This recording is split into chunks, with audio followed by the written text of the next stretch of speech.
Thanksgiving Day dinner on Thursday, November 24th, 2022, to be held at Cooler Runnings Restaurant, 1802 Nearwood Avenue in the Bronx. This event is from 11 a.m. to 6 p.m. sharp, sponsored by Bronxwood International Church of God, Sea Lounge and Dirty Clubs, Sheffy 2 Restaurant, CJ Robbins Real Estate, and the Cooler Runnings Jamaican Restaurant.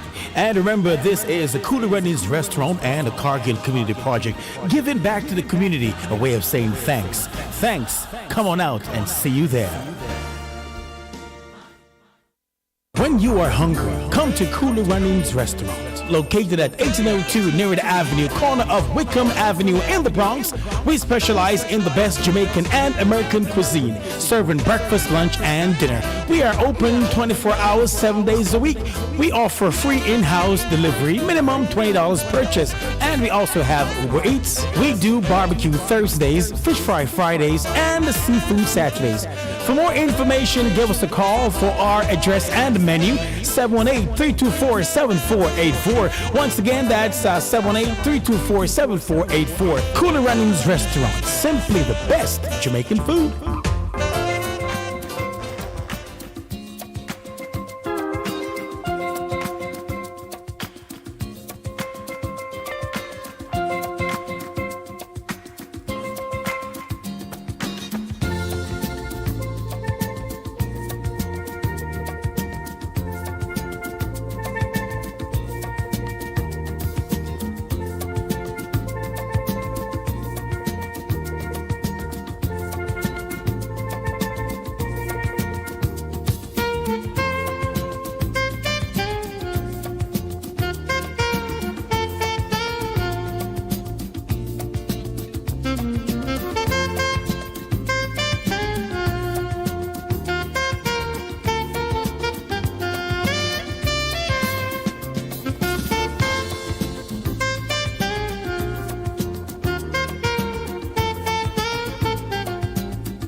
Monday, Monday, Monday, Monday.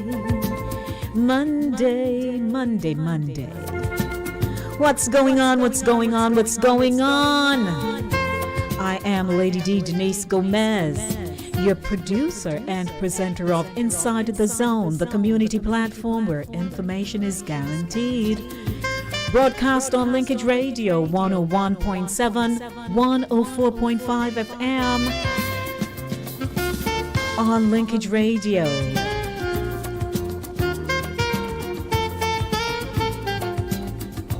Don't forget to log on to the Linkage Radio app. Caribbean Vibes Radio Network, that is www.caribbeanvibesradio.com. And Inside the Zone with Lady D YouTube channel. Welcome everyone, it has been a good day. How about you? What has your day been like? Hectic? You wished you could have stayed in bed and just cover up because it has gotten a little cooler. Well, you know, November is just reminding us, giving us a reality check, you know, and saying, hey, Saturday was kind of your last, you know. Oh my goodness, Saturday was warm. I'd like to remind you that Inside the Zone is a culture-centric radio program that connects the Jamaican diaspora and international audiences globally. The show's content captures its people's social, cultural, and collective views on issues that affect their communities. Family, health, finance, education, immigration, housing, wealth management, real estate, life and health insurance, and food security. Mondays 5 p.m. to 7 p.m. and Thursdays 6 p.m. to 8 p.m. Right here on Linkage Radio, your budding and buzzing station, 24/7, 365 days for the year. Welcome to the Monday Drive, keeping you in the know, in the city you walk, drive, and reside. The show is brought to you by Cooler Runnings, Jamaican Restaurant, 1802 Nereid Avenue in the Bronx. It's a good day. Coming up next are the Monday Beat, chasing the Monday Blues out of here with great music. Today's musical selections is dubbed Ladies Music Monday.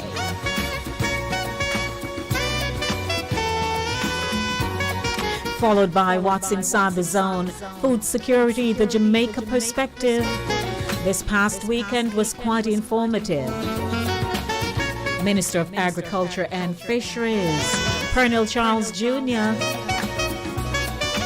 I'll be bringing you in the know, and I have so much more to tell you because he met with us at my organization yesterday. Keeping you in the know with news, happenings, and facts at 6 p.m. In Voices this afternoon, the intellectual voice that has everyone talking, Tommy and Colleen Cowan. Beating life's battles. Welcome everyone. Don't forget to email me at insideofthezonenyc@gmail.com. Catch me on social media, my hashtags. ITZ The Monday Drive, hashtag Host to Lady D, hashtag ITZ Radio, hashtag ITZ Saturday Morning Running.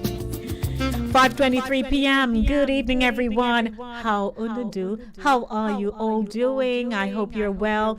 Your children are good. You know where they are. I'd like to wish everyone celebrating a birthday, happy birthday today. And if you're celebrating your wedding anniversary, happy anniversary to you. A baby was born somewhere in the world today. Life came into the world, and we're so excited. As always, on a Monday, I want to say hi to those of you who have always been tuned into this station ever since it came into being. Good afternoon, Dex. I hope you're well. Ever since this radio station came on board, and I've been here ever since then, believe it or not. I started the show on June 5, 2008. So do your math. I've been here and I've been every place else. So welcome to one and all. 24 minutes after 5 o'clock. Our telephone number is 914-600-4228. 914-600-4228. Want to bless up everybody today. And to my YouTubers, good afternoon to you. I'm trying to decide. I'm saying afternoon or I'm saying evening. Make up your mind, Lady D. Get with it. So hello to you. And Pat was first. Snow coming. Yeah, reality check. Want to say, hey, Anna. Good evening, my Anna. Hi. King is on board, of course, and Pat and, whoever else I can't see. But I want to say hello to one and all. It's now time for the Monday Beat, chasing the Monday Blues out of here at 24 minutes after 5 o'clock.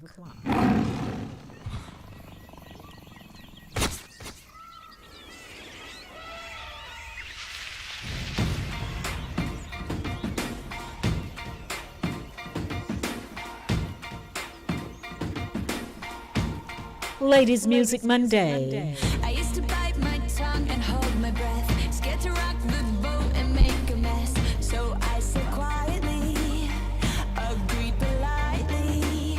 I guess that I forgot I had a choice. I let you push me past the breaking point. I stood for nothing, so I fell for everything.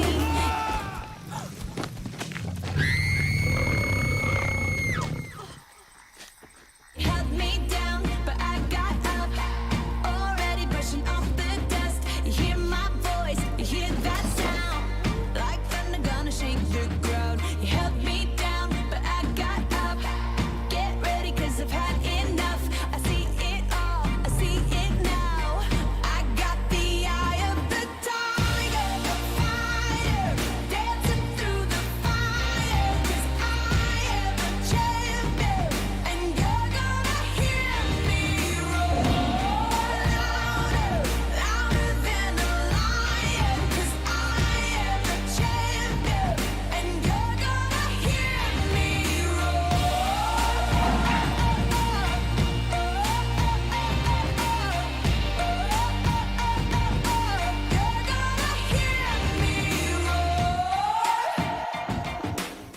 Now I'm floating like a butterfly, stinging like a bee. I earned my stripes. I went from zero to my own hero. You held me down, but I got up, already brushing off the dust. You hear my voice, you hear that sound, like thunder gonna shake the ground. You held me down, but I got up. Get ready, 'cause I've had enough. I see it all, I see it now. I got the eye of the tiger, the fighter, dancing through the fire. 'Cause I am a champion, and you're gonna hear me roar louder, louder than a lion. 'Cause I am a champion, and you're gonna hear me roar. Want to say hi to Tims, to Serene, to Valerie. Tims, you have a lot of names. Good evening, my love. So good to see you live from, it's Ajax, right, in Canada.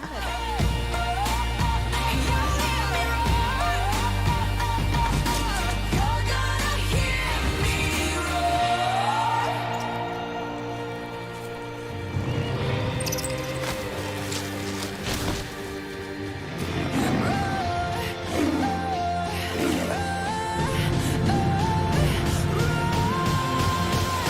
I got the eye of the tiger, dancing through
Yeah, set your watches and your clocks. 6:30 p.m. or rather 5:30 p.m.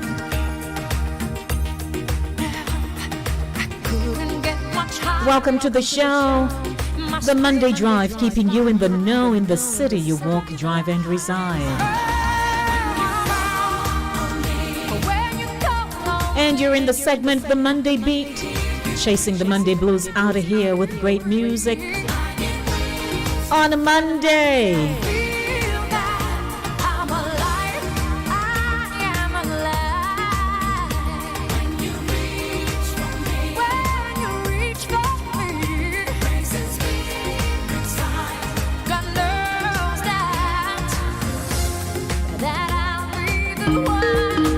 Standing by through good and through trying times, and it's only begun.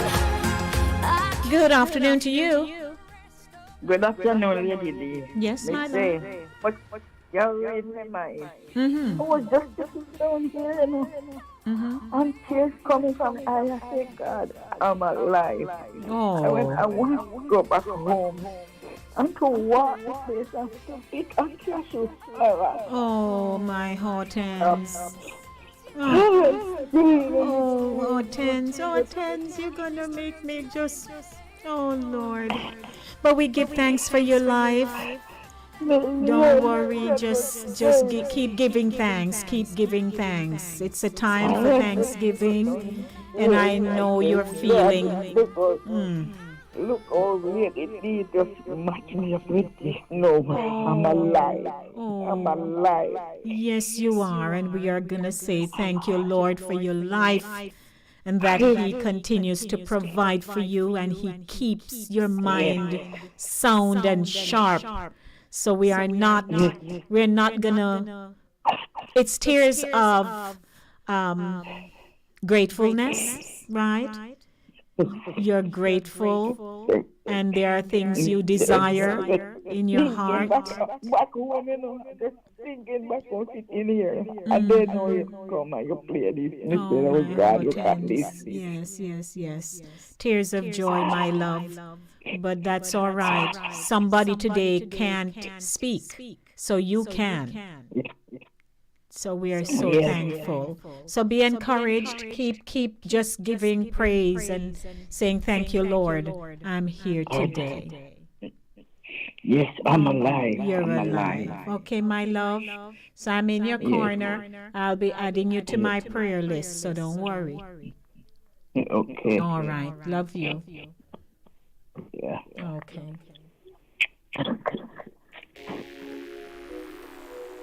5:33 p.m. That's my girl Hortense right there. I tell you sometimes, you know.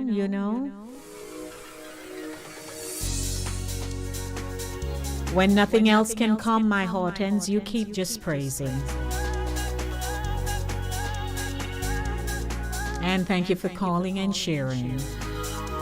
It's the simplest things, you know. No matter how hard I try, you keep pushing me aside and I can't break through. Ladies Music Monday. There's no talking to you. It's so sad that you're leaving. It takes time to believe it. But after all is said and done, you're gonna be the lonely one. Oh, do you believe in life after love? I can feel something inside me say I really don't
5:35 p.m.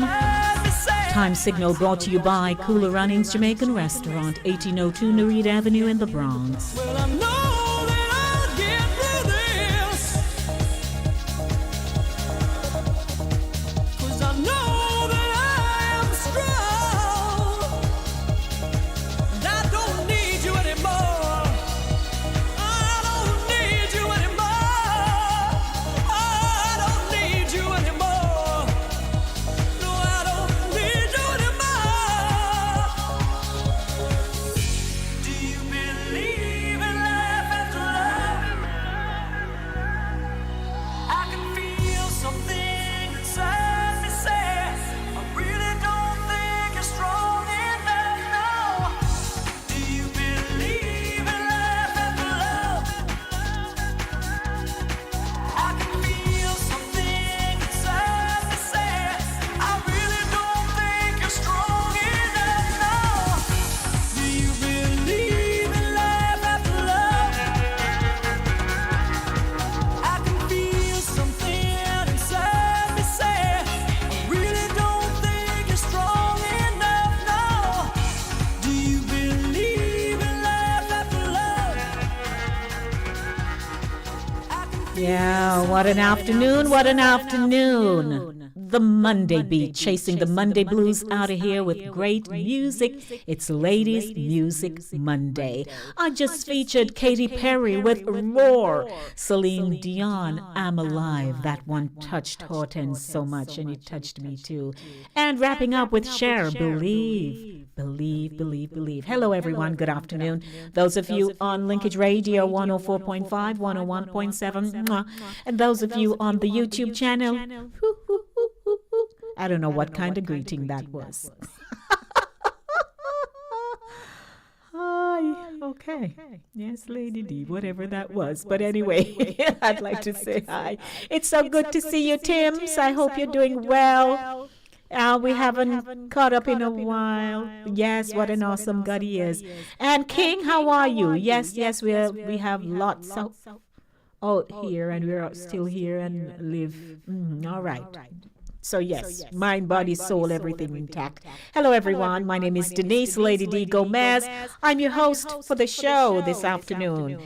It's called Inside the Zone with Lady D. Now, it's time for What's Inside the Zone. You know, I'm always featuring something at this time of the day. It's 5:38 p.m. Hello to you. As you are aware, this past Thursday I had an interview, last Monday. Yes, last Monday, I had an interview with Patrick Maitland. He's the chief editor at Street Hype. And Dr. Karen Dunkley. She is the Diaspora Northeast representative. So I had them both on my discussion program in this segment, Voices, last Monday. And they shared the itinerary for the food security, the Jamaica perspective. The guest speaker for that 3-day event was the Honorable Pernell Charles Jr. He's the Minister of Agriculture and Fisheries. I am really, really encouraged by the interest of Jamaicans here in the diaspora who are interested in seeing our agricultural sector return or even surpass what we have known it to be. One of my takeaways was the fact that, he said when we went to the consulate of Jamaica on Friday, that agriculture is not the same as we knew it to be, right? Many of us grew up seeing the straw hat, the water boot, the overalls, the cutlass, right, the hoe. And all of these things are an important part of the plowing of the land, the unearthing of the dirt, right? The planting of the seedling for whatever fruit, anything that has to go into the ground. But there are so many other aspects of agriculture today that has piqued the interest of young people because the grandmas and grandpas have aged out. They really can't go to plant no ground, plant the ground as we know it. They can't manage anymore. And, children and grandchildren of that era who they were forced to go to tie out the cow, to plant chocho, all the things that they had to do in their home because that was the order of the day. We plant so we can eat. Wherever that breakdown came about, why people lost interest. I attended a high school that the agricultural program at my school, it was a part of our curriculum. So it was in our schedule. So whether it was on Tuesdays that you were a third former in 3A, B, C, whatever, you had to go over to the agri department and we fed chickens, we did the cow, the goat, we had turkey, we had, what else I had on that property again? At Veer Technical. And that was under the leadership of our then and now deceased principal, Ben Francis. We people who were into agriculture, so you had that department. Many of them after graduation went on to the Jamaica School of Agriculture. I recall that vividly. Jamaica School of Agriculture was one of those schools that people wanted to attend because they had an interest. Whether it was in the botanical, whether it was in farming, and even in the science aspect of it, which today a lot of people are showing an interest and actually learning how this is done. So he has some great ideas, and after having heard the questions, and what I liked about him is his sharp mind, because he's an attorney, right? So he knows how to make his notes. It's a long time I have been to a forum of that nature where the host could take 3 questions at a time. He made his notes and then he responded accordingly. I admired that about him. And my organization, Good Neighbors Community Outreach Agency and New Testament Temple Church of God, we also have our own interest in producing, planting, reaping, and exporting. So we had the minister yesterday in our church hall for breakfast. He enjoyed the breakfast so much, right? And he shared some of his thoughts, which were similar. But of course, what made the difference were the questions that were asked. And, the matter concerning the roads, because, we know that they are working on the city streets, the main streets, right? So you have the highways and so on. The major thoroughfare, that's where most of the road work, the interest to improve the infrastructure of the road goes into. But then you have the towns, the little towns where the road them bad, people tire dropping off. How you going get to go plant nothing? People are asking these very pragmatic questions. So that's one. And so, he did his best to respond, bearing in mind that he doesn't have all the answers like that. But what I appreciated is the fact that he took all the information and he's now taking them back. And he will have discussions and see how best they can weave in pretty much some of what the people in the diaspora are thinking of and would like to do. Because there are people in my organization, they would go home tomorrow. They would go home tomorrow if there is a safe space for them to live, work, and if they have children, to raise their children. But you and I know that the situation with crime, which is over our heads like a big hammer, you know, a lot of people are concerned and fearful. But if it were a safe space that they could guarantee that if you come to Jamaica, you'll be safe, you can live, work, toil the land, many would take a trip tomorrow and gone back to them yard. They would actually go home, return home. Many people here in the diaspora would go back home and give back to their nation. So that safe space is of great concern. I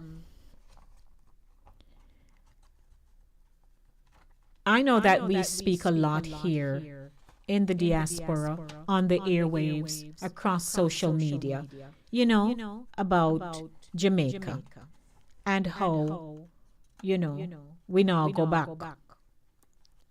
Many people said they're not going back. And of course, respectfully, we would have to, you know, just accept your reason why. We may not understand it as to why you wouldn't go back or you don't want to go back there. But if Bush come to shove, I'm sure we would have to. We would have to go back.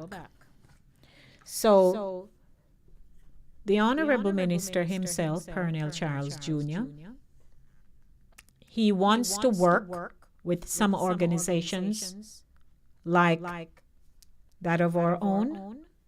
He wants to work with us. He wants to have sit-down meetings with us. He wants to get the policy, because, you know, all these moving parts, the variables, everything that is involved, of course, they have to prioritize them. So no matter what concerns or recommendations that are made to the minister to be implemented in his ministry portfolio, they can't put everything, but they can certainly take what is most important, prioritize, so that the concerns of the Jamaican diaspora, wherever we reside, will be considered. So I'm so grateful. And my takeaway was that, oh, he just came and wanted to speak and sound eloquent. He's a very practical man. And, you know, I'm hoping that his ministry will really become a force to be reckoned with. Because we've known that the agriculture ministry, it has its ups and downs like many other ministries. But if we don't plant, we can't eat nothing. And we don't, last time I checked, we can't eat ear pie. No matter how wide you open up and take in a good amount of breath, a mouth full of breath, you can't full belly. We need people who will be able to work, plant. And so now they're also thinking of, you know, those who are incarcerated, especially the young men who are incarcerated, that when they come out, they will be put to work to help with the land. All of those things they are thinking of. Because if you put people to work, they will find less time to get themselves into some really difficult situations. When you're idle, you know. They tend to say idle hands make work light, but when you're idle, you can also get yourself in a lot of problems, as we know. So that's really the essence of his visit. But we'd also like to thank Patrick Maitland, because there is the newspaper called The Agriculturalist. And, you know, Patrick is behind that. And it was through him, really for fact, he made the approach, and so the minister came. And we appreciate the fact that he came. Recently, the Christopher Tufton, Dr. Tufton came. We went, we listened. They were trying to get, nurses to come up on schedule and to help. Not to come up, to travel to Jamaica. You do a few weeks, you come back just to help the health system. So, they are trying, and they're trying to keep us involved. They're trying to keep the diaspora involved. And who knows? Some of us will go home and go help build country, as long as they can assure us, and there are no guarantees by far that the space is safe, because safety is our primary concern. I can't forget, as I wrap this segment up, that a young man had called DJ Linkage on his program once and had said that he feels safer here than going to Jamaica. And now, they have us on a list as some of the worst countries to go to. But every day I know that an aircraft packed with people going to Jamaica. That has not prevented people from going. And it will not prevent people from going. Whether you're going for 2 weeks, 6 months, it will not stop people from going. Because people love going to the Caribbean. They love Jamaica. So, if you think you have some acreage, 7, 10, 1, 2, that you would like to see your land produce acres of breadfruit, orange, I know about orange. I used to sit in orange tree and just eat orange. But whatever you want to plant, you go, you have a meeting with the ministry. They can guide you how to do it. Because you just get up and plant, so you need to know if your soil can take certain things, the time of year to plant, and all those things. So I'm just sharing some of what this weekend was about with Honorable Pernell Charles Jr., Minister of Agriculture and Fisheries, and we were able to sit with him yesterday, talk to him, take pictures, and we gave him a beautiful Bible with his name engraved on the front. Poor thing, I thought he was going to cry. Oh, Jesus. We gave him a beautiful Bible. He says his Bible now is his own, because wife and children won't have to take his Bible. He can claim his Bible because his name on his Bible. That was so nice. So yes, people across the diaspora, we want to do something. We want to do something. And if you are interested, you can contact us at Good Neighbors. We'll get you plugged in. That's what we do while we're doing our part. That's a wrap for What's Inside the Zone. 5:54 p.m. Coming up at 6 o'clock. We'll be keeping you in the know with news, happenings, and facts. At 6:30, I do have Voices. I'll be airing a clip, an interview that Simone Cooper on TVJ with her Sim Soul Sessions. She had an interview with Tommy and Carlene Cowan. Tommy Davis and Carlene. Carlene Davis and Tommy Cowan. My apologies. And, they shared their story, some bits and pieces of it. Some of us have heard before, but it was really a nice sit-down session. So 5:54, good afternoon to you. Don't forget, the show is brought to you by Cooler Runnings, Jamaican restaurant. Yeah. Cooler Runnings Restaurant and a Cargill Community Project invites the community to our annual Thanksgiving Day dinner on Thursday, November 24th, 2022, to be held at Cooler Runnings Restaurant, 1802 Nearwood Avenue in the Bronx. This event is from 11 a.m. to 6 p.m. sharp, sponsored by Bronxwood International Church of God, Sea Lounge and Dirty Clubs, Sheffy 2 Restaurant, C.J. Robbins Real Estate, and the Cooler Runnings Jamaican Restaurant. And remember, this is the Cooler Runnings Restaurant and a Cargill Community Project, giving back to the community, a way of saying thanks. Thanks. Come on out and see you there.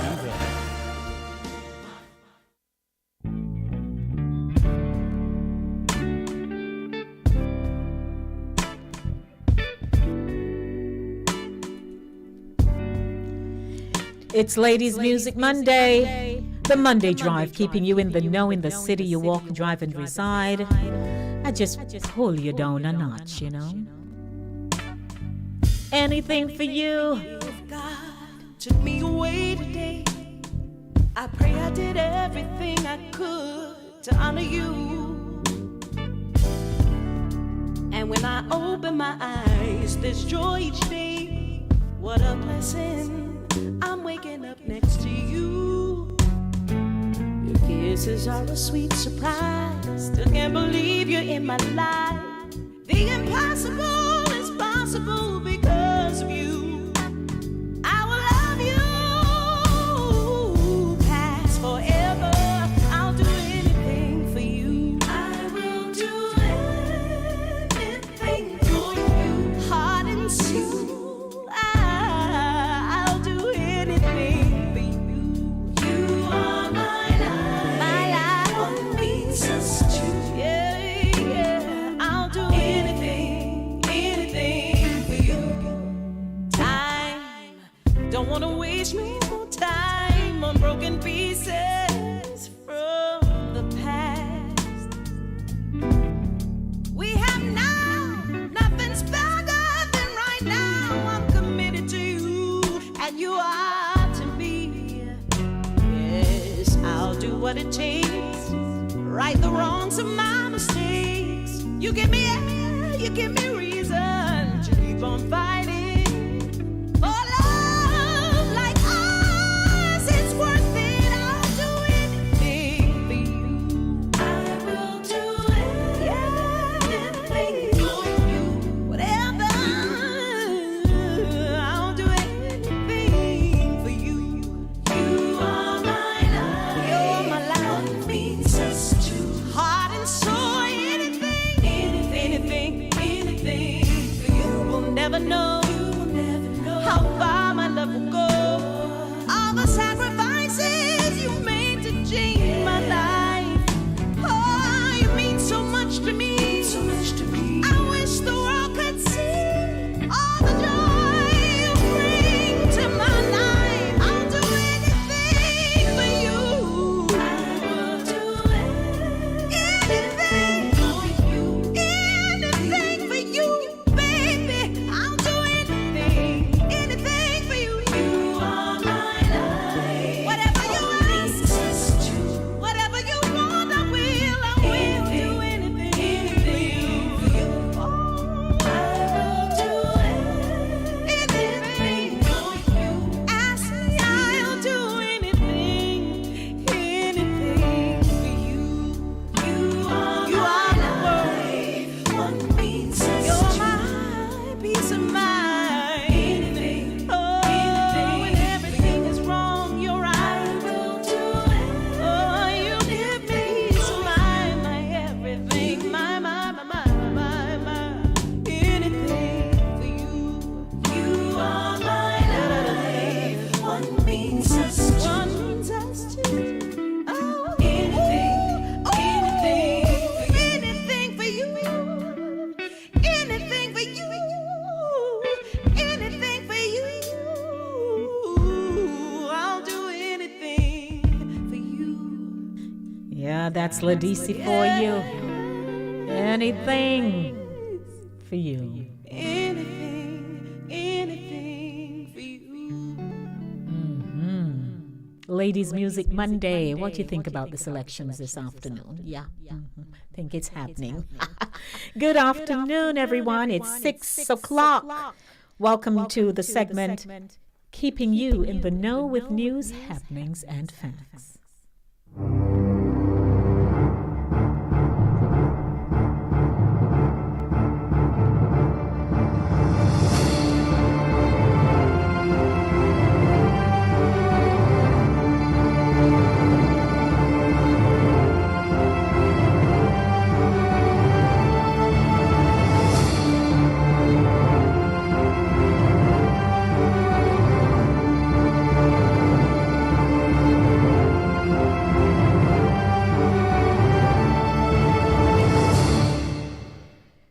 Welcome to Keeping You in the Know, brought to you by Cooler Runnings Jamaican Restaurant, 1802 Nereid Avenue in the Bronx. We start off with our Jamaican news. For Patricia to ever accept that Kevin Smith, the late leader of Pathways International Kingdom Restoration Ministries, is dead, she would have to witness the reported cremation of the body of the man herself. Likening Smith to Jesus Christ, Patricia is confident that the controversial clergyman who presided over a bloody ritual at the Montego Bay St. James Church just over a year ago, in which 3 persons died, will soon return to lead his flock once again. And they continue to gather in secret as they await his resurrection. Quote, His Excellency told us that we would face persecution and that he would be mocked and scourged. But mark my word, my leader is not dead. Just wait and see. End quote. Patricia, who sells clothing in Sam Sharp Square, told the Sunday Gleaner last week. She has not been back to the Albion Road property, where she worshipped for over 7 years, since that fateful night on October 17 last year. But devout members continued to worship at an undisclosed location, revealing that she was among those waiting to enter the compound that night of the Ark ritual. Patricia suddenly went silent when pressed for details. In that ritual, 2 congregants, 39-year-old Tanika Gardner and 38-year-old Michael Scott, were reportedly murdered. A third person, 18-year-old Kevon Plummer, was shot dead by the police when he reportedly attacked cops with a machete as they entered the compound to bring an end to the bloody mayhem. Church member Andre Ruddock is currently before the courts, charged with Gardner's murder. In a shocking twist, a week after the incident, Smith died in a motor vehicle accident while being transported by the police from St. James to Kingston. Constable Orlando Irons also lost his life in the accident. Smith's body was reportedly cremated in St. James and the ashes brought back to his hometown of Glengough, St. Catherine. But Patricia and other Pathway members have refused to accept that the man they called His Excellency is dead. Quote, He will be back, just wait and see, end quote, Patricia repeated. A recent trip by the Sunday Gleaner team to the once vibrant church revealed a deserted property overgrown with bushes. There was no sign that any activity had taken place there in recent times. Inside of the building, broken furniture and debris littered what was once hailed by its members as a majestic temple, packed with congregants seeking spiritual healing and a change of fortune. As the team ventured throughout the abandoned compound, the fate of which remains uncertain, curious stares followed. An elderly couple soon inquired about the purpose of the news team's visit. The wife, a Pathways devotee, is also looking forward to Smith's return. Quote, You think a man who a heal people all his life, make the cripple walk, the dumb talk, and the blind see, can just die like that?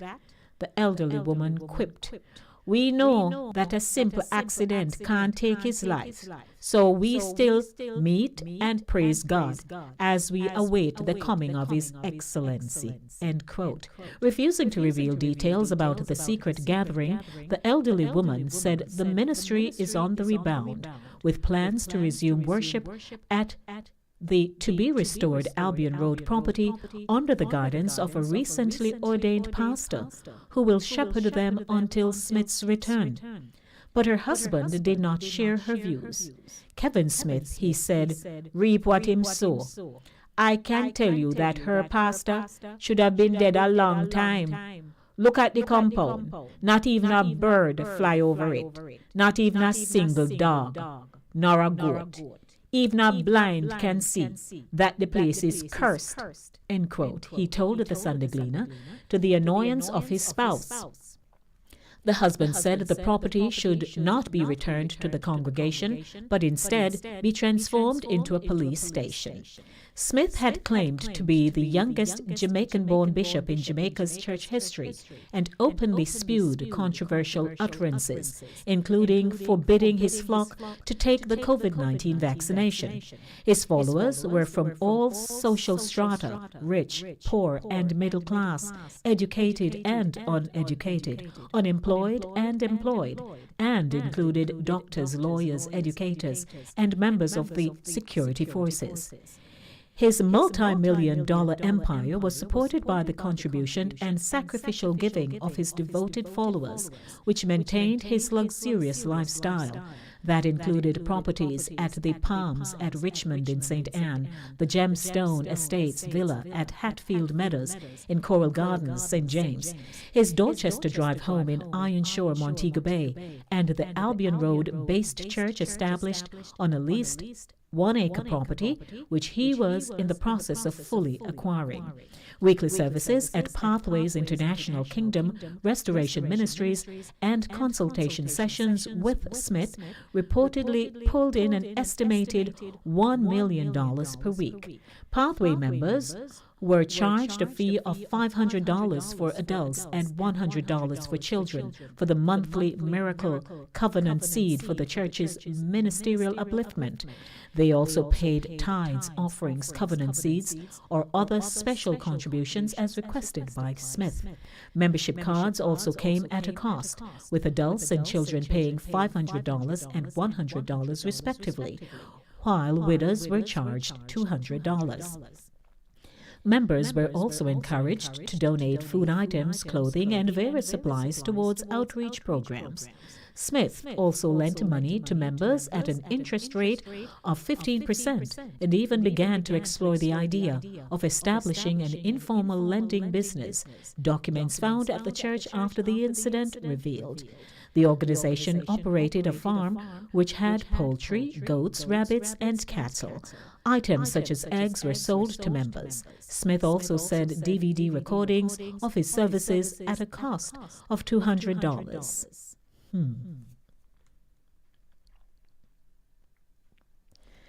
A handsome donation has been made to St. Anne's Bay Regional from the Jamaican Nurses Association of Florida, valued at over $30 million, which hospital staff say will save many lives.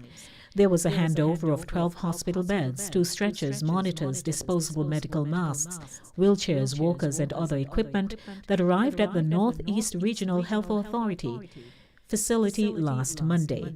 Dr. Tanya Hamilton Johnson, Senior Medical Officer at the hospital, said the donated items will aid in the delivery of care to many patients. Quote, "As I look at each of these things, I know each will save a life. And if you can save a life, that is the important thing. That's the purpose of us being here. And each of them, we save a life per time, so it multiplies and stretches for operating theaters to do a lot in terms of getting our patients moving fast," she said. Hamilton Johnson stressed that the donation is not in vain. Quote, "We'll take care of it, and I'm sure we will give the reports of how many lives they will have saved. It is indeed a pleasure to be able to witness this," end quote, she said. Walcott Allen, director of the Jamaican Nurses Association of Florida, told the Jamaica Observer that the overall cost of the donation was $200,000 US. Quote, "How it all started was that some friends of St. Anne's Bay Hospital came up with the idea of trying to do something for the hospital, and then they reached out to the Nurses Association of Florida for help in making the project a reality.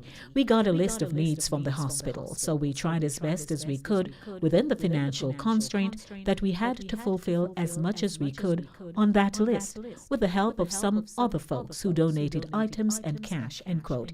He said in an interview at the hospital. Quote, "It is a very honorable pleasure to present these items.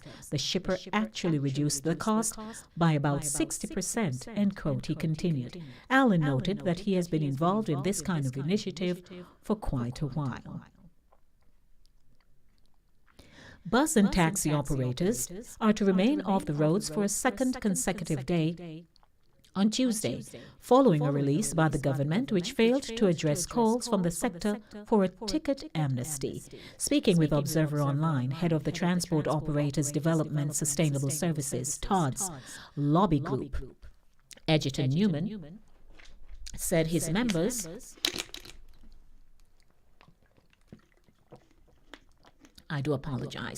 were extremely dissatisfied with the government's response. According to Newman, the release by the government is indicative of a posturing towards the sector that is strict, inflexible, and in some instances antagonistic. Quote, "We believe that if the government is trying to hold a hard end on us, we can hold a hard end on the government also," end quote, said Newman. He continued, "We think the government is trying to show their powers, as if the taxi and transport sector have no power," end quote, added Newman. The government, in its release, chided the action of the protesters, saying their efforts have shown complete disdain for the law, and said it will not ease up in its quest to create a better transport system for all. It also urged the transport operators with unpaid tickets to pay their fines as stipulated.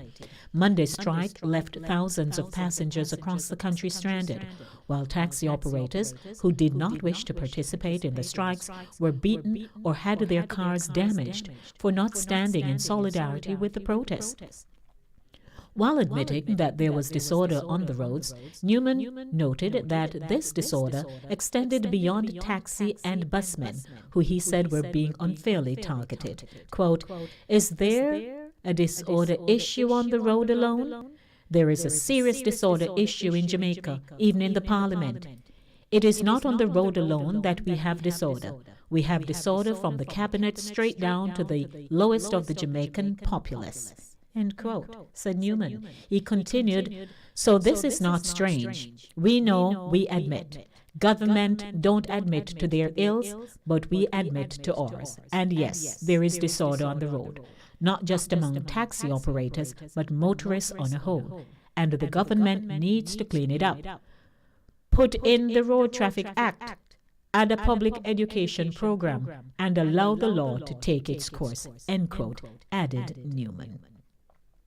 30 minutes after 6 o'clock, a prominent Western Jamaican-based attorney at law is now in police custody and being questioned by the Counter-Terrorism and Organized Crime Investigations Branch, CTOC, in relation to an alleged case of fraud.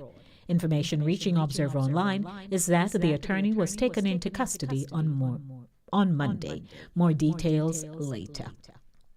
And finally, out of Westmoreland, Jamaica, a Westmoreland plumber was gunned down beside his girlfriend while fishing at Big Bridge, Little London, in the parish on Sunday afternoon. The deceased has been identified as 32-year-old Shamus Drummond, otherwise called Biggs, of a Mint Road, Grange Hill address in Westmoreland. Reports from the police are that Drummond, along with his girlfriend, were fishing in a canal in the vicinity of Bridges Restaurant and Bar when two men rode up on a motorcycle.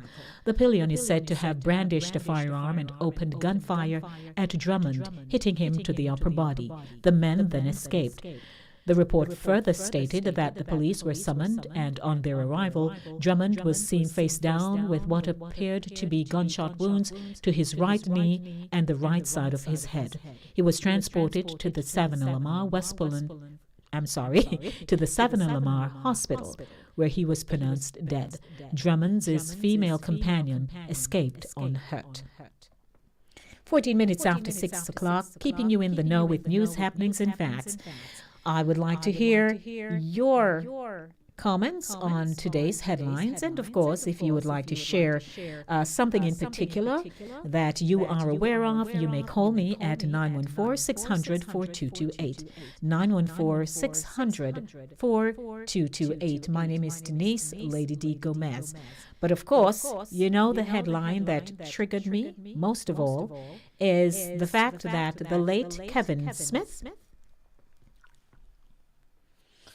his congregants, or at least perhaps not all, so let's say a few or some of his congregants, are of the view that he's not dead, and that they would have to see the body. Of course, that's what Patricia said, a member of his congregation, that she would have to see the body first to be sure that he's not dead. They're aware of the ashes, but she don't know about that. And so they're believing that he's going to come back, and they await his return. They've been meeting secretly in some undisclosed location. And I had to say to myself, oh, well, a year has gone by, believe it or not. It's when I read it, I actually realized a year has passed. And we recall the massacre that took place in that place. And we also recall that people hold allegiances, no matter what you think. It takes a while for you to eradicate something from a person's mind, and even when you try, there are going to be fragments left. So if for so many years that they have been, worshiping with this man who they said healed and did all kinds of alleged spiritual acts, then what you think is going to happen? They're going to believe, and they're going to hold true that he's not dead, and they're awaiting his return. All I can say, we'll wait and see. We'll wait and see. If you'd like to call me, 914-600-4228. Let me hear your thoughts.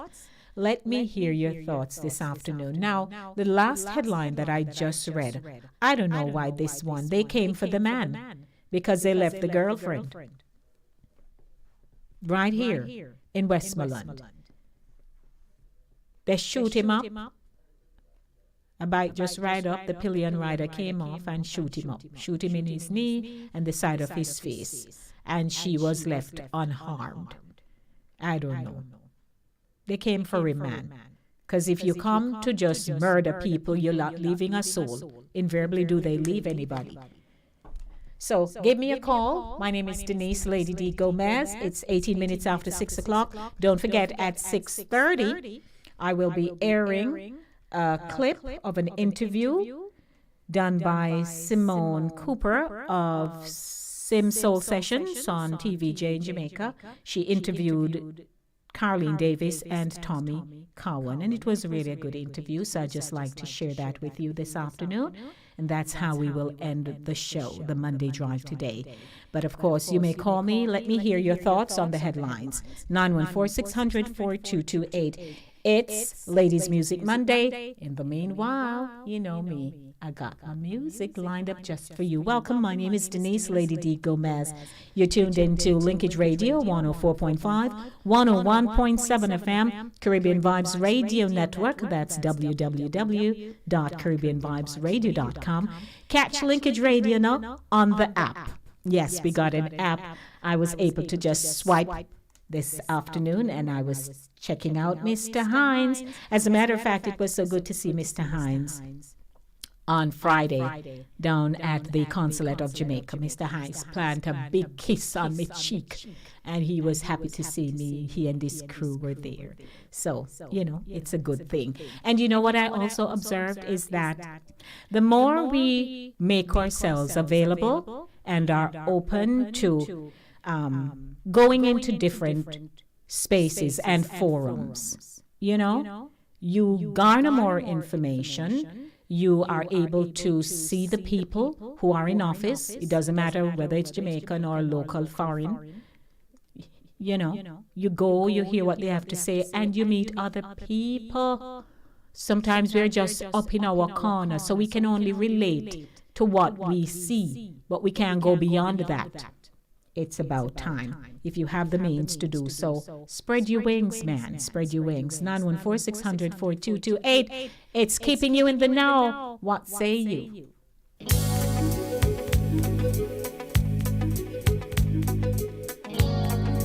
I just had to pull up a Tina today.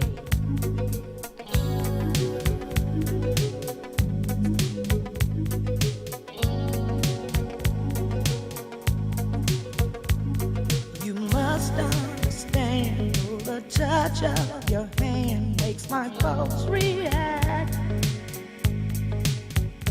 That it's only the thrill of boy meeting girl opposites attract.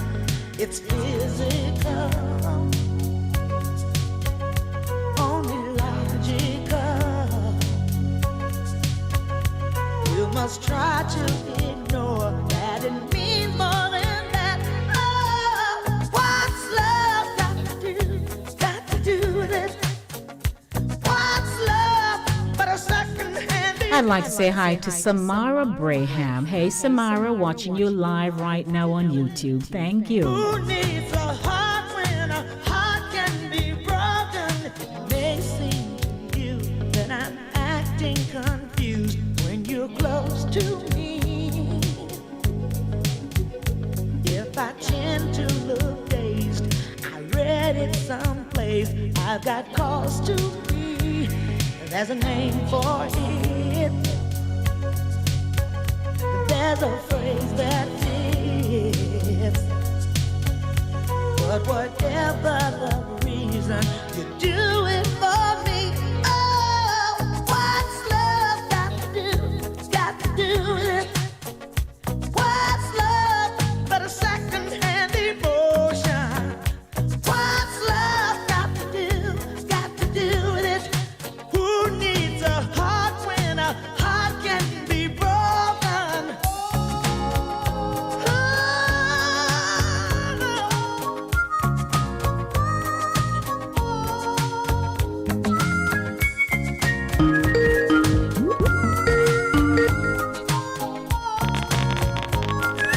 Good afternoon. Welcome to Keeping You in the Know.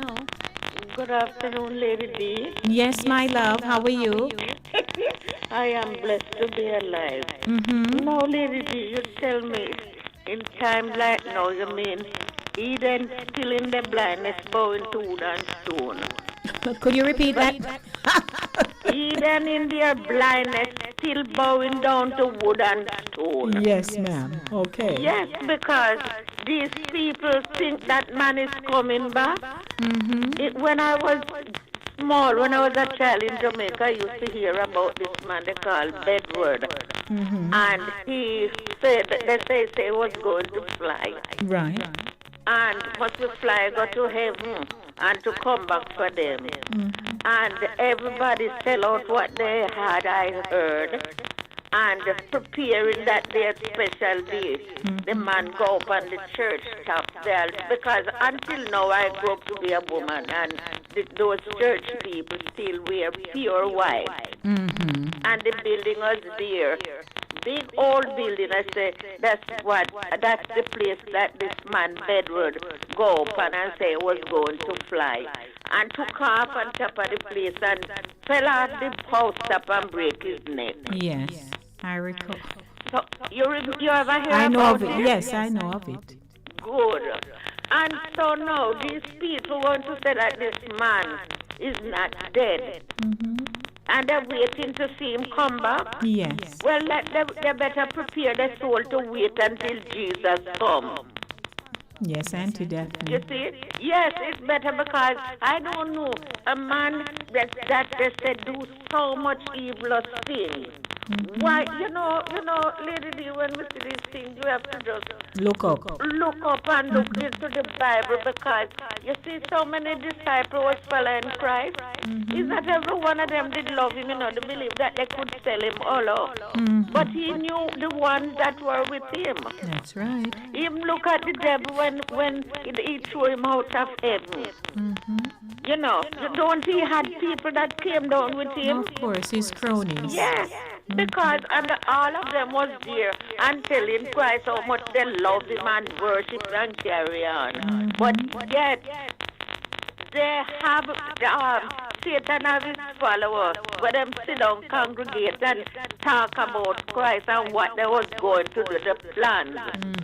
So if those people believe that their leader is going to come back, they're waiting in vain, I would advise all of them, seek God into their life before it is too late, because that man is not coming back. Yes, ma'am. You know. Shout And it out there. this people, this shooting thing, I believe they wanted us to kill that man alone. They didn't go to kill the girlfriend. I think so Because too. they're not going to kill one and leave the other to tell the tales and tell description. Wasn't going to get chance to run. You know, they That's wanted right, to Auntie kill Daphne. just the guy.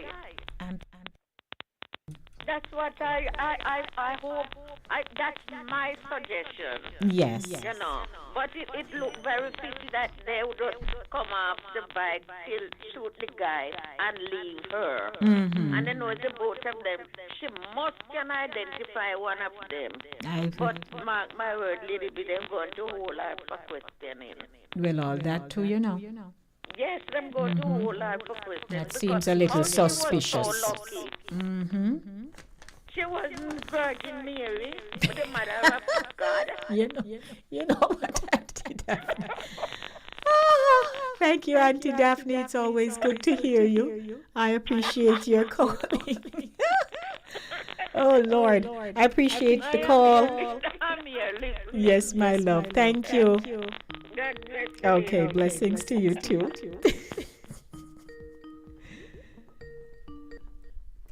Good afternoon.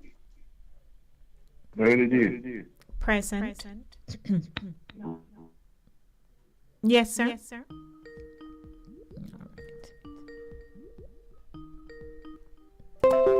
Good afternoon. The lady they know Bedwood. Hello. I said the lady they know Bedwood.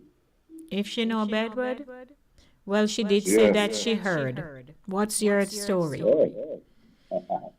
Let me give you a history about Bedwood now. You have a church down by Augustine. Are you talking to me from your speakerphone? Yeah. I would rather use it from. Take me off the speaker, please. Yeah, you hear me good now? Yes, sir. It's lower to me. All right, so Bedwood have a church in Augustine. And from him died. The church don't work up until now. It remains And closed. a river down by Augustine, down at the bottom of Augustine. And you go up on the rock to fly off of the rock. With a baptism the morning. And from him fly off of the rock and go into the river. Fly, jump off, we never have no wind. And from that, the river dry until now. Oh, dry as. Only when rain fall, water go through. After that, the river dry. Oh. And the church is pure scarny ground go up on it. What happened? And the church is the same way until now. Oh, okay. You see? And that church never worked for him die until now. Okay. So what's It your? look funny though. A pure scarny ground go up on the church. Some bushes go in a concrete wall, like a creeper. Yeah. A pure that go up on the church. Well, you know, what they say, believe, kill, and it cure. Huh? You've known the term believe, kill, and it cure, right? Yeah. People will believe things, He you don't have no know. wings. So how can he fly and not have no wings? But hi, is not today either, you know. Remember that the when was that? No. Oh Lord, in the 1800s? Was it 1800s? In the 80 or 70, something like that. No, man. What's that other church called again? Jehovah's Witness? I don't remember. Yes, the Jehovah's Witnesses, they also had people of that time. Either it was in 18 something, 19 something. The year I don't remember. But it's the same thing. They were told that they needed to come up on a hilltop like a pinnacle. They told the people to sell off all their things because, you know, they're going to Jehovah.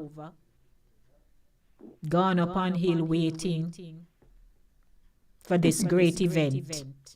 When I mean sold out everything they had. So people, cultic practices, people who know how to talk and tap into you. Tap into you. And if you are a person who is seeking to find yourself, your space, something, if the thing sound plausible, if it sound good, too good to be true, it just, you will gravitate toward it and you start to change your focus. Whatever you were taught before, you're gonna find yourself believing these people. Jim Jones and all those people, you think, let me just come one day, they kept using the same rhetoric over and over until it connected with the people. So if you can tell me to assemble and drink cyanide, isn't that something? Tell you that. Them say believe cure and believe kill. Okay. All right, what about the man who mobile where they tell the people them say, and then sell out the land, sell them house and go to the church and then sacrifice. Right, the one I just read. I read that. Why this article came back up, why this whole story has resurfaced is because people are having secret meetings. Some of the members are still meeting and declaring that the man is going to come back because they don't believe that he has died. Now, you and I read the news, they say him dead, right? We even saw pictures in the paper with someone that looked like him, So we can say allegedly it is so. But, I mean, I believe the man is no longer here. That's Denise. That's what I believe. Oh, them said the dead bury the dead. They cannot dead bury the dead.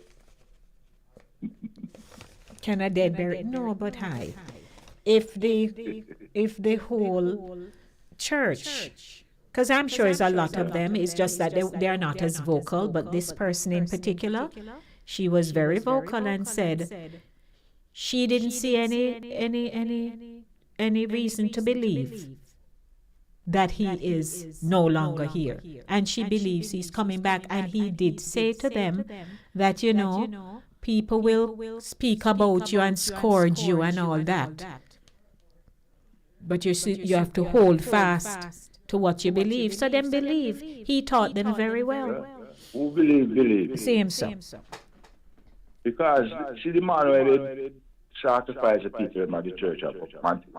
The same one we're talking about. Them carrying him to Kingston.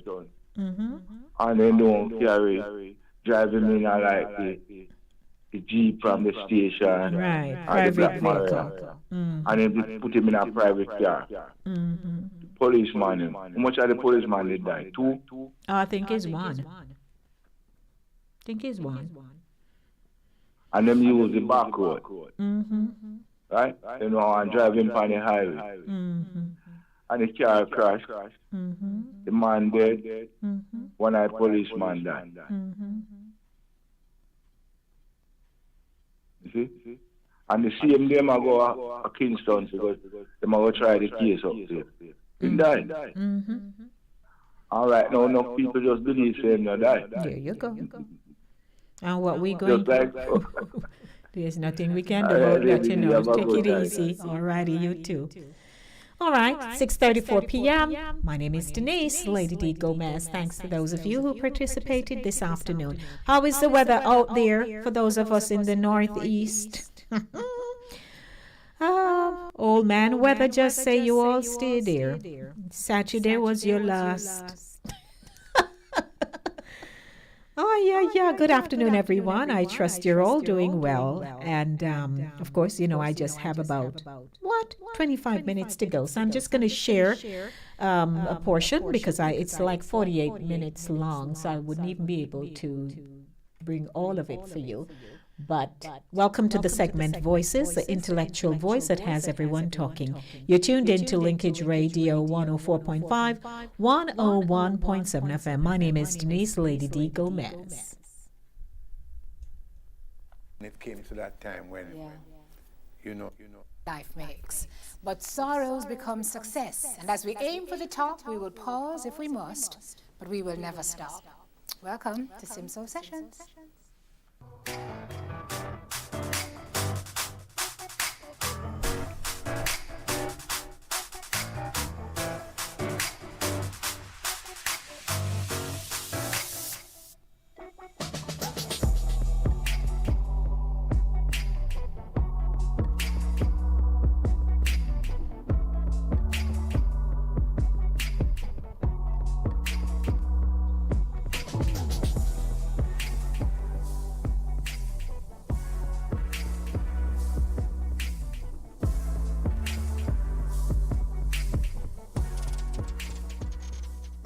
Welcome to the show, everybody. So these two were in different parts of the world until Carleen moved back to Jamaica. They were in the same industry, and so they had met each other before. But when she moved back home, he started to play a more active role in her career. And well, the rest, as they say, is a love story in this case and history. Carleen Davis and Tommy Cohen join me now. Welcome to you both. So good to have you here today. How y'all doing? Yes. You look beautiful, by the way. Life is treating you both very well, obviously. We give God thanks every time. Sir Cohen, how you do? Great. Yes, indeed. Good. Yes, indeed. I wanted to have you both on the show because as far as goals go, in terms of marriage, I think you both have a solid one. And in an industry like this one, it's not easy to get one started, much less to maintain.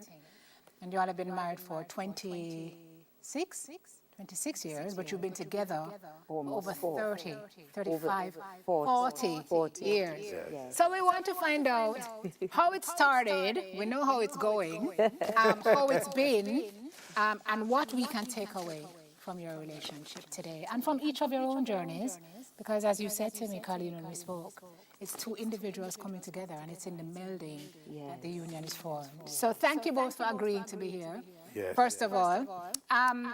So I want to hear how smitten you were with this lady. Why did you know this had to be your wife? Because you were married before, right? And then you met this one. She was ready to settle. Were you sure that this was the right one for the second time? Okay. Well, Simone, I think you'll hear different ways of how this all happened. But I believe there was a point where I actually got instructions.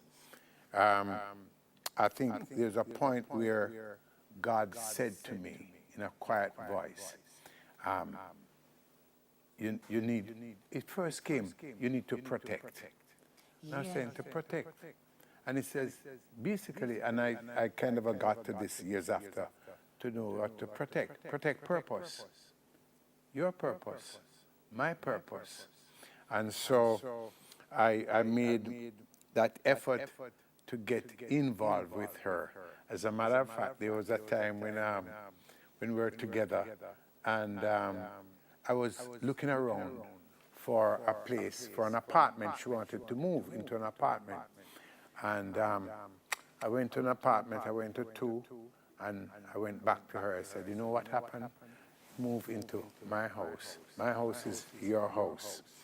And this is before you all were together? Before we made the decision that this was it. Yeah. Because a lot of people don't know, I didn't know before, that Minister Grange, Babsy Grange, is very pivotal to this union. Yes. Because she was actually managing you when you came back home. Right. And then when she got overwhelmed, she asked her Tommy, say, okay, I need some help with Carleen. And so you were protecting, and she would say, and he helped. And boy, did he help. But you knew early that he was that protecting force. He told you years after that he had gotten this word. Yeah. But you felt that. I felt that, and there was a time when I wasn't sure if he knew that I was it for now, for the rest of his life. because he was going through changes. He was, when I met Tommy, Tommy was busy. Busy working Busier. at Tufgong, being a marketing manager for Tufgong and Bob Marley, and being on the road and everything. And I saw something special, and I wasn't sure if he was ready for that because of all that he had on his plate, having his children and everything. And so I kind of said, you know what, I am going to allow him to see it. I don't know if I've ever said it to you, Tommy, but I'm saying it now. That's basically what happened. I said, I will allow him to make up his mind, because like in everything else, I don't want to force myself in any situation, especially a relationship.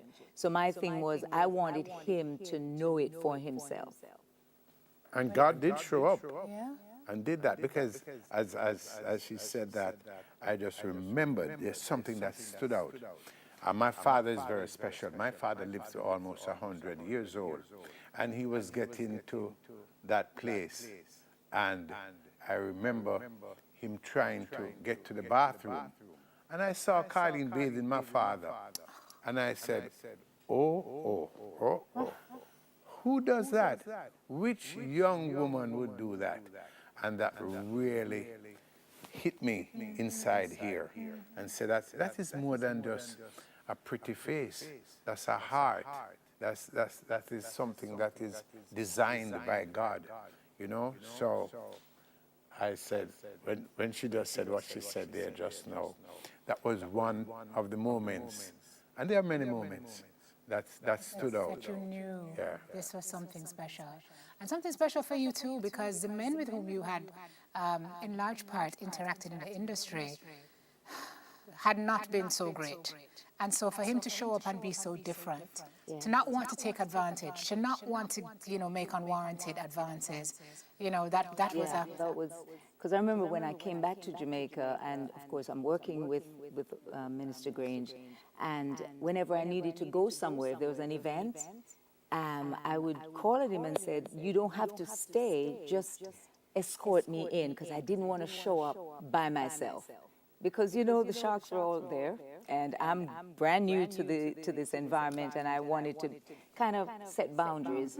And he would do it for me. He would, bring me in, and he'd go off on his own, and I'll be okay with my friends and stuff like that. And just someone that I could draw on just to share about being in this industry in a new environment here in Jamaica, just seeing him as a sounding board from a male perspective, and as someone who's managing and producing artists. Well, he would prove to be your sounding board and a whole lot more when later in your life you would reach a point where you got a diagnosis where you needed your protector more than ever. So we talk through that when we come back. More with these two lovely people on the other side of this break.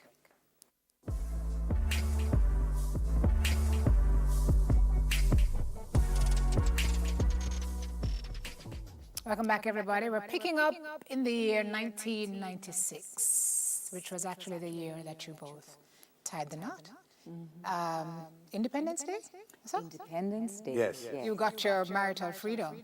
Interesting. Yes, that's right. Because it was, we decided, we got engaged about 3 times. He'll go on tour and bring me back a ring, and we'll put it on, and then, we make all the great big plans while we're on tour, and we come home and it was like, okay, we're good. And then we decided this was it. We said we can't wait anymore. The kids are growing up, and we need to do something. And our Pastor David Keane would always call us and say, Tommy, Carlene, let me know, I'm ready. But also you told me that, Jamaican men have a way, like if it good and them think it's set, why bother with the marriage, because that's going to spoil everything. Right. Well, that was part of what I thought too. I thought it was such a good relationship. And then sometimes, that's why when you have God in your life, it's a different thing, because it takes away fear. And this fear that you have, that if you do what the Lord actually requires of you, you're gonna spoil everything. So for a while, I kept saying, wow, this thing is so good. Why do I have to take this chance? But then it came to that time when, you know, everything is concrete and you feel secure within Yes, yourself. and Yes. the fear, all those, the fear just went, you know, after that experience. Honestly, it really did. Wow. Yeah.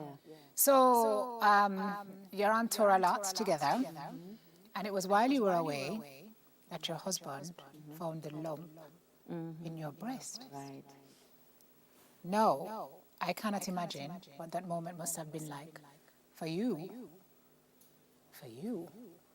She told me you went into uber protector mode. I mean, if you were a protector up until that point, you know, it became times 100. But what was that like for you in that moment? You didn't know what it was because you had to wait to come home to find out. But obviously that would have been fear there as well. Fear that kind of had you, I just kind of started looking within myself, because you don't know what the result's going to be. But I just went very silent with me, you know, not want to even talk about it, because I needed to hear from God, even though my relationship wasn't where it is now. But I knew that it was time to say, God, only you can fix this. Only you can help me find that peace to address this whole experience. You said you let it go. I let it go. As a matter of fact, as Tommy was running around trying to address to the whole situation, and when he got the final results that it's cancer, and he finally came home and he said, "This is what the doctor says it is. How are you doing? How are you feeling about this whole experience?" And I said, "It's out of our hands." I remember saying that. And I know it had to be God, because it's not that I was being spiritual and having all my Bible all over the place reading. I was just calling on the Lord and say, you know, I'm through with running from you, God. I'm through with running. Because I said, if this is it, I want to make sure that my heart and my soul and my mind is in place for whatever comes. That was really... There was a lot of fear from your friends, from your family. Of course. That you were not going to make it. Exactly. A lot of people. So tell me, how did you feel? Well, you know, she has what I call childlike faith. She puts it in the hand of God. Because when I said to her, she said, really, it's out of my hand. I mean, he says he will do what he will do. And because before that, Simone, I remember when I went to the doctor, as a matter of fact, I was the one who actually discovered and said, you need to check out this. And I went to the doctor and he told me what the result was. Let me tell you this. I drive to Spanish Town. Yes. That day I drove to Harbor View because I was finding every reason not to go home and tell her. But when I told her, and even at the hospital, she already did what she knows she should do through God, and that was, I've passed it on to you. When you went to the cross, you took every burden, you took every pain, you took every stripe, you took every disease. And that was how she handled it. And I said to myself, wow. She said it brought you a peace. She said there was a peace that came over you when she said that. Yes, there was a peace, and there was a peace, and there was also, as it went on, another understanding, because it's like I said to myself, I says, God, why am I so special? Why am I so special? You have done a big thing here. Here, you have given me a wife that have survived cancer. Right? I mean, I said, you have given me a wife who have survived 4 gunmen who came to stick her up. And she is very special, and all I can do is be grateful in all of this. So what really happened, you think I was in love? And then I started falling in love. I mean, man, I just, wow. God, you do this for me? Wow. Come on now. Who am I that a king should die for? You know? Oh, that's so beautiful. You guys are going to make me cry. 4 gunmen? Mm-hmm. Here? Mm-hmm. Why is that story vaguely familiar to me? Was it publicized? I don't think so. It was not publicized. I don't think so. And it was happening right after church. I was heading home, about to park at home. And there they came. And then again, I cried out. I cried out. I said, in the name of Jesus, I'm me. I just heard myself, I'm me, name Carlene Davis. What are you doing? It just came out of me. Because I didn't even understand. The blood of Jesus is like, you know, I didn't have that part locked. I didn't quite understand. I didn't quite, no, me not ready yet. Yes, I wasn't quite there. But something said, no, you come to violate my life. You come to take my life. Really now? That's basically what I said after, because I was in the car praising, just enjoying, singing some lovely songs and just giving thanks. I was just coming from church. And then bam, this happened.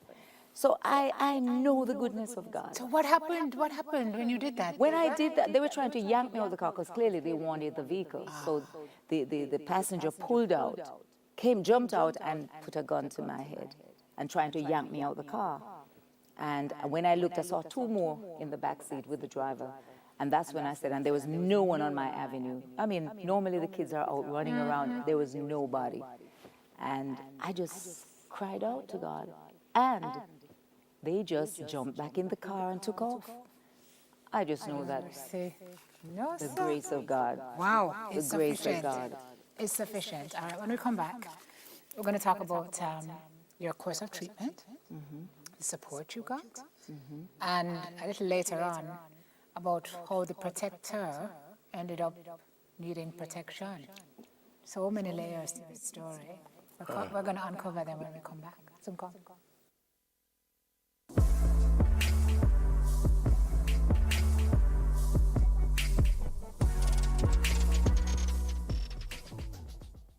All right, we're back with Tommy and Carlene, and they're sharing their story with us. So, your post-diagnosis now, you have to turn to treatment, eh? Which is a different level of something to wrap your head around. Yes, to head very it, much because you so. know it's going to be a rough road. And you know, Simone, back in those days, you didn't have the kind of information you have now. And so you have no idea what to expect, how your body's going to respond to the treatment, the fear, I'm going to lose my hair, all of that. That was a big thing for me, trust me. Yeah. And when you found it, you were at stage 3. But you still had hope. I still had hope. I still believed. And the moment I had the diagnosis, I changed my diet. I'd already stopped eating red meat. I was just having chicken and fish as my regular diet. But when it happened, I eliminated everything, you know, like flour, white flour, and just went more organic. And continued to have fish, got rid of chicken and all of that, and just started trying to eat healthier. Because all along I thought I was eating healthy, you know, and then just the support of my family. I know that made a huge difference. Going through chemo, my bonus children, because I'm dubbed the bonus mom. I say, yeah, bonus children. They would come and pray with me because by this time they were already walking the walk and youth pastoring and all of that. And they would come in after work and just come and pray with me, you know. And of course, Tommy was always there. The children were there, all my children, my bonus children, Nathan and Naomi.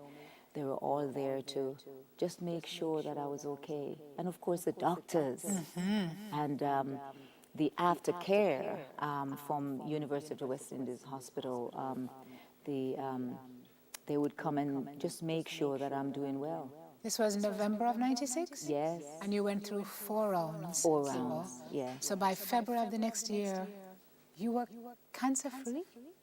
Well, you keep doing the treatment, you keep doing the checks. And by February, March, yeah. That's incredible. Yeah. That's incredible. Yeah. And I continue to tour during, like I'll do chemo today, and I'm flying tomorrow. You know, because it just turned out that way. How does that even work? You were with her. I mean, I'm sure you were juicing, and because I know her diet had changed, she was very strict with what she was having. But when you watched her with that strength of a woman, well, strength of a man, strength of a couple, because you were there for each other. Yeah. I mean, she's still touring in the face of all of this? Yes. Carlene would perform when she was pregnant and jump all over the place. So, like I said, He used to freak out. he He used to has freak out. childlike faith. God, you say so, and I'm not gonna put my experience, my knowledge, my thing to it. You said so, so it is so.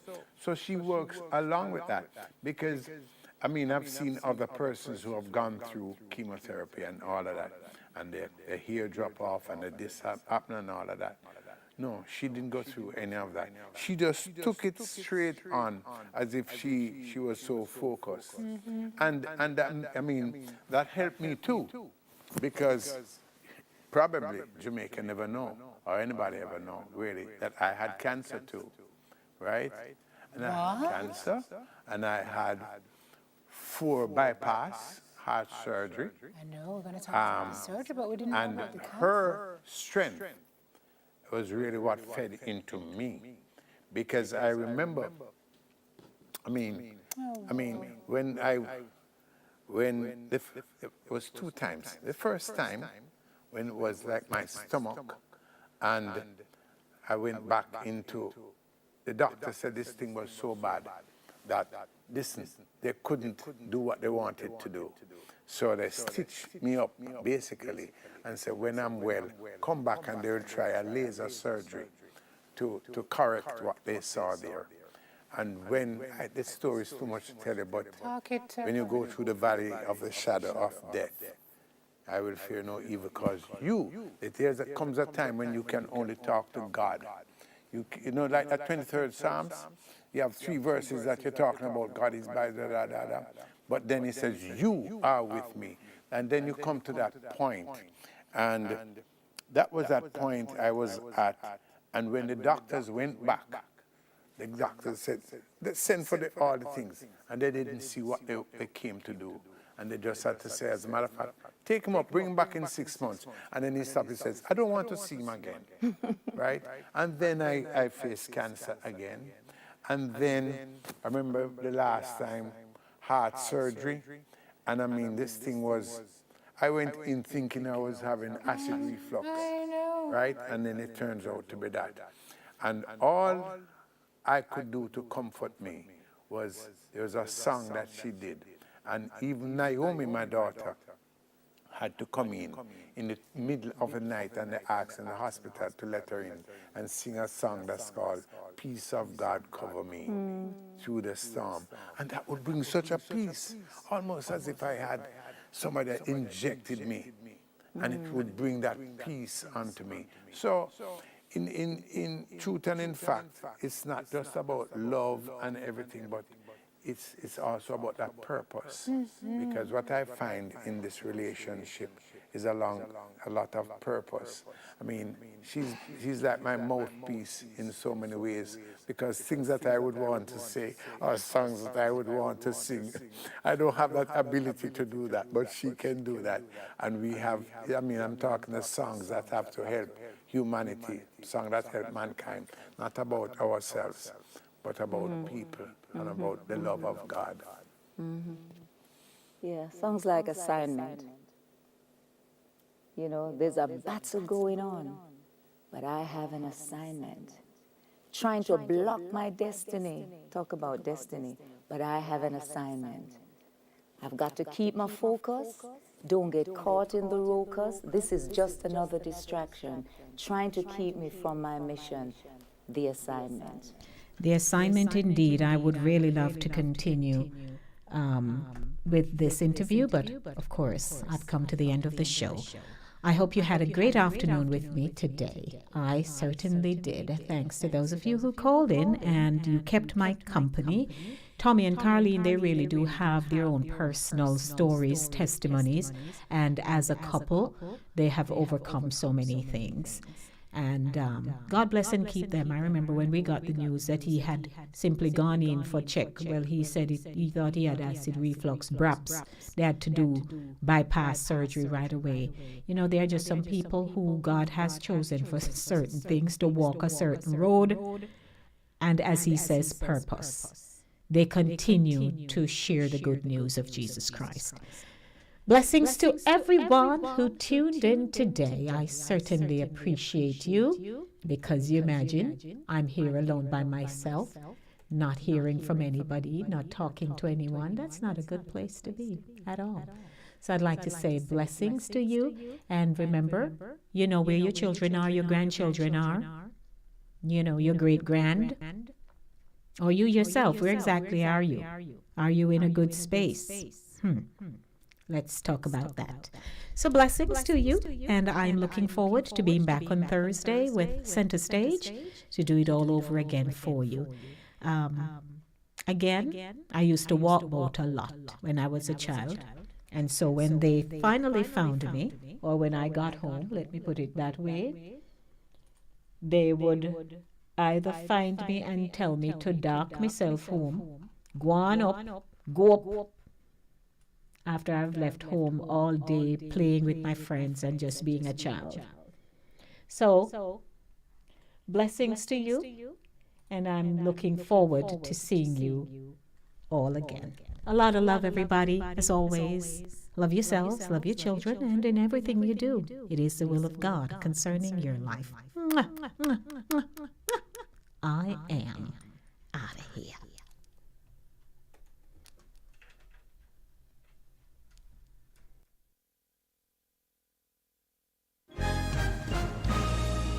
Cooler Runnings Restaurant and a Cargill Community Project invites the community to our annual Thanksgiving Day dinner on Thursday, November 24th, 2022, to be held at Cooler Runnings Restaurant, 1802 Nearwood Avenue in the Bronx. This event is from 11 a.m. to 6 p.m. sharp, sponsored by Bronxwood International Church of God, Sea Lounge and Dirty Clubs, Sheffield 2 Restaurant, C.J. Robbins Real Estate, and the Cooler Runnings Jamaican Restaurant.